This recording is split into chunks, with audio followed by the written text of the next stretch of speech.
These are 10 critical situations that separate beginners from pros, so please stick around till the end, because one of those shots might completely change your game and make you start playing more like a pro.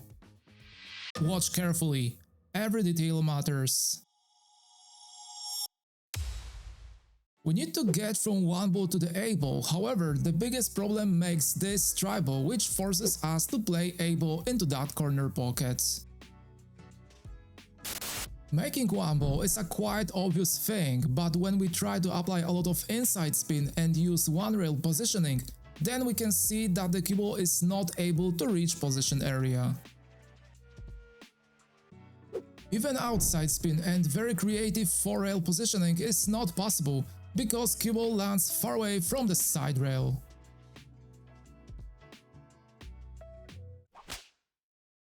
To get perfect shape on the A ball, we need to change our mindset and cause the cue ball to hit side rail first, and we can achieve it by applying low inside spin. The key is to hit rail very close to the corner pocket, where right spin plays a huge role, giving additional speed to the cue ball, so it follows optimal path and lands in perfect area.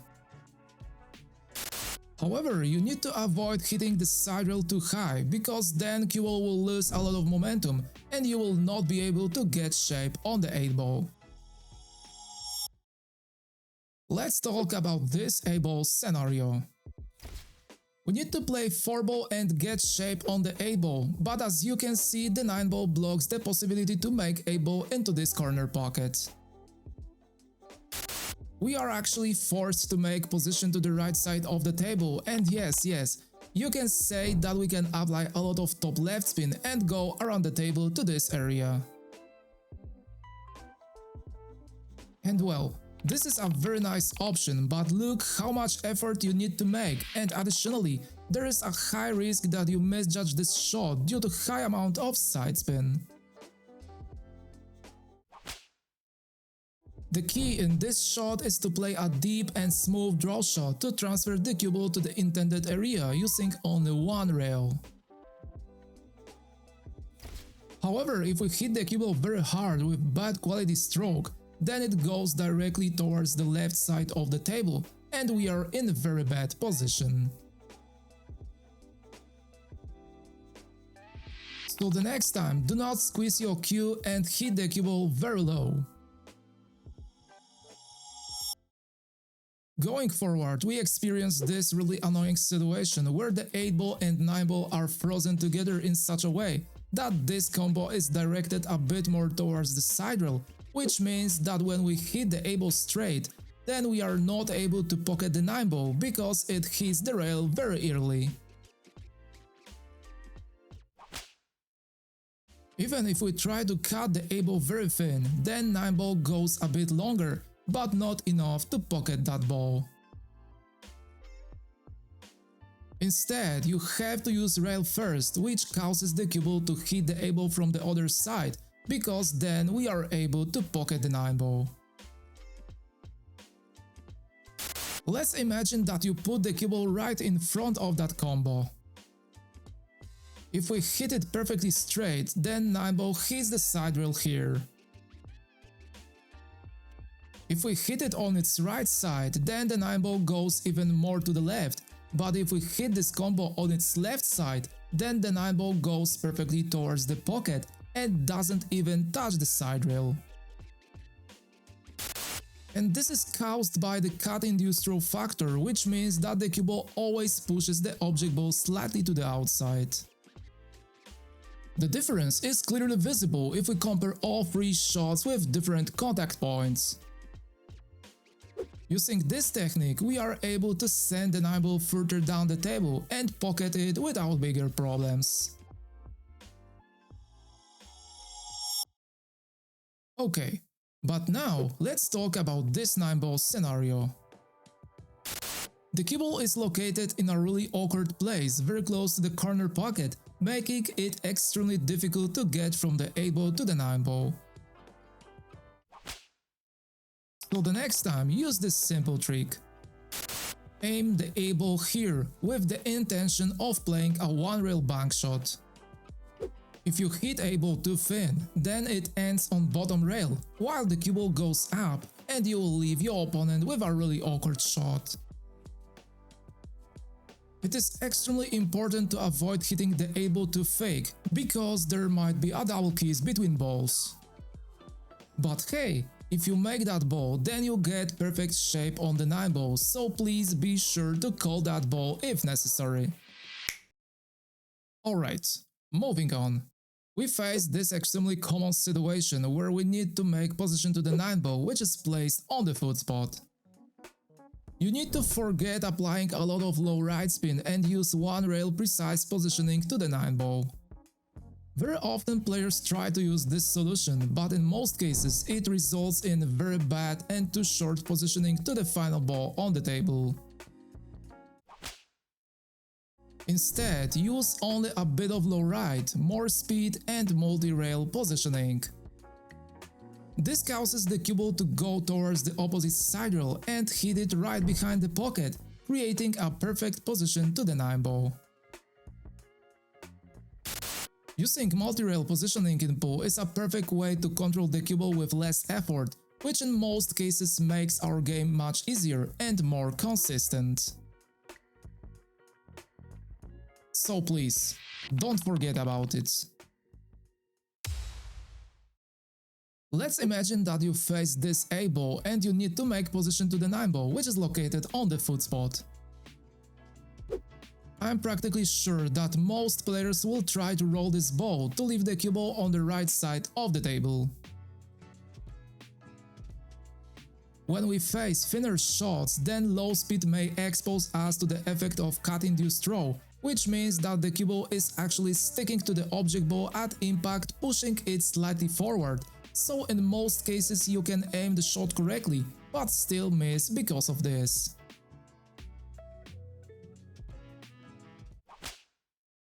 So to compensate for that, we need to use more speed and let the cue ball to use more rails instead of one. When we increase speed, then the throw effect decreases, so the object ball is able to stay much closer to its natural path. The next tip is for players who make a surprising mistake in situation like this. We have a slight angle on the 4 ball and need to make position to the 9 ball, which is placed a bit higher. I am practically sure that a lot of players will try to apply top right spin and go around using 3 rails. On the other hand, many players will try to force this positioning by hitting just a little bit below the center and using both long rails. And you will be completely surprised, but don't do it like this. Instead, we need to look at what Wojciech Szewczyk is doing here. He is trying to draw the cue ball back using only one rail and a very smooth stroke to play the 9 ball to the same corner pocket. A smooth stroke is a crucial key, and trust me, this is the best choice in this situation. We are leaving more angle on the 9 ball, but we are very close to this ball. On some tables, especially with new claw, forcing this positioning using more rails will not work, and we can just lose position to the 9 ball. And yes, I know, we face a relatively thin cut shot, but hey, don't think about it. Think positive, keep steady and shoot with confidence, and I promise you, your game will become much easier.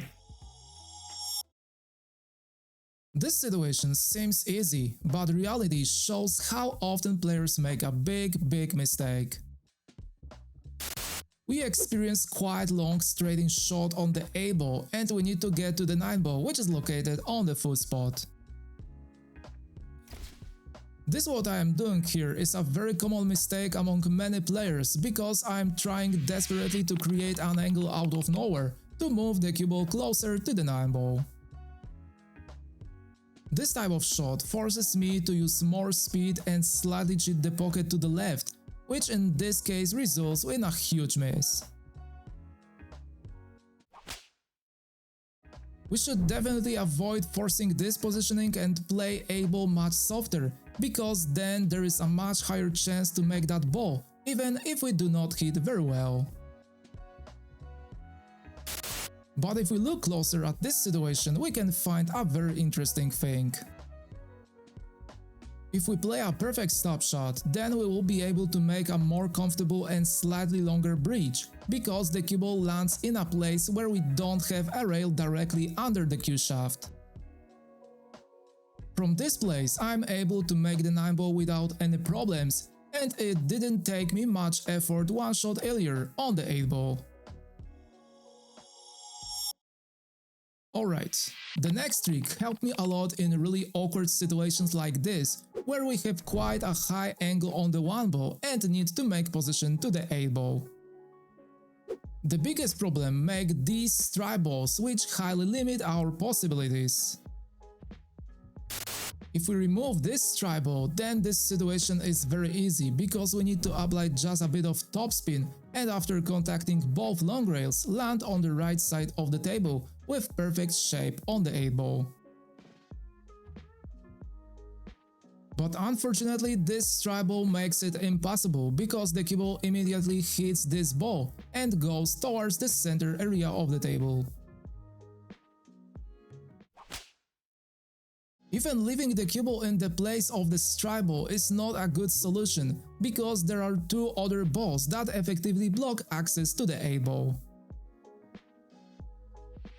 And yes, I know, you can say that we can calculate contact with this stripe ball to go towards the intended area, but this might be difficult to predict.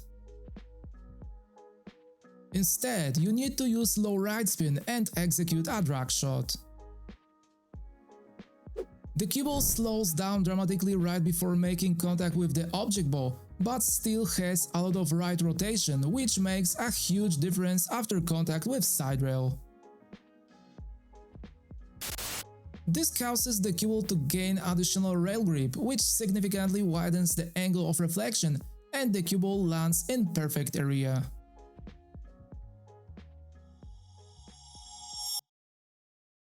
The next situation is very interesting and can surprise many players, even the skilled ones. We face a relatively thin cut shot on the 8 ball and we need to get to the 9 ball, which is located close to the top rail. However, the biggest problem makes position of the 8 ball, which is frozen to the rail, which changes absolutely everything. First of all, many pool players would like to draw the cue ball back, applying a lot of low right spin to land on the left side of the table contacting 2 rails. This option might be quite tricky, because we use more spin and speed, which increases the risk that we can misjudge contact between the balls and hit the 8 ball first. On the other hand, I can see players who try to apply top left spin to follow a very long path around the table contacting 4 rails. And now we are reaching the point where we face the biggest problem, because we have to hit 8 ball and rail at the same time to make this positioning possible. If we hit the rail just a tiny bit before hitting the 8 ball, then the cue ball follows a very strange path and doesn't even hit the bottom rail, so we completely lose this positioning. This situation will be completely different if we were to play the last 9 ball. This time we can aim to hit the rail first, because it is our final shot and we don't need to make position for the next ball. On the other hand, we can hit 8 ball first only a tiny bit, which will have huge consequences, because we probably miss this ball. However, if we find this sweet spot, then the cue ball follows a very safe path and lands on the left side of the table with a bit more angle to the 9 ball. And actually, we can very easily improve the final position of the cue ball, but we need to reduce the amount of topspin and hit the cue ball just with a lot of left spin. Once again, very important is the right contact between the 8 ball and the cue ball, but this time, surprisingly, the cue ball is able to contact the bottom rail much earlier, which affects its final path, so it lands much closer to the 9 ball with less angle. Being able to control the cue ball is a key skill for improving your game, so in this video you will find 5 more interesting situations that many players get wrong.